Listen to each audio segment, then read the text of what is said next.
get actually all my good inspiration and motivation from podcasts and listening to people and going to live events when I can. I find that really impressive. But I think something that you said that I'm taking away as a very practical takeaway is that, you made the statement, do it every other day, right? Every other day, shut the stuff off and move into this stuff. And I think that's something I can do, because a lot of times I find two things. One, I'm scrolling YouTube videos, which you're right, 30, 45 minutes is gone before you know it, and all you've done is fill your head with garbage.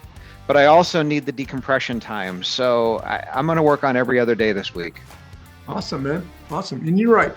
When I'm scrolling Facebook or seeing what's going on in other people's lives or doing videos, that's what I call brain candy, right? So we're eating brain candy, and there's nothing wrong with having a piece of candy every now and then, right? We just don't want to live on candy.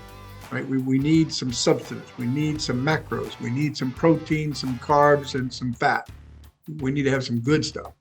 So you're exactly right. There's nothing wrong with having a little treat, a little ice cream sundae on a Sunday, Saturday, Friday, Thursday, every day we can have it. But the problem is that catches up to us, right? And it's no different when it comes to personal development. Yeah. Absolutely. No, I like that. And I do have some stuff on YouTube where it's brain candy, but it's brain candy, just positive stuff, that I listen to, and that just fires me up, man. I can do one or two more reps, right?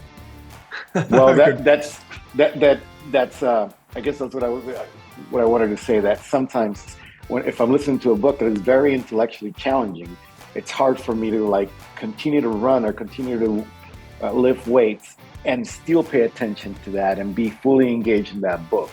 So this positiveness, or just I can do both at the same time. Absolutely. Live events, I go to quite a few of those, educational. There's something about being around the other attenders at the event that inspires me. And one of the things that I do pay attention to is the barrier to entry, is what I'll call it. In other words, if it's a free event, no telling who you're going to be sitting next to or the quality of people that are in that audience. If it's an event that I had to pay to be a part of, then it tends to be a higher caliber of people in my surroundings. And I will tell you, don't be afraid. For those of us that can afford it, don't be afraid for the VIP ticket.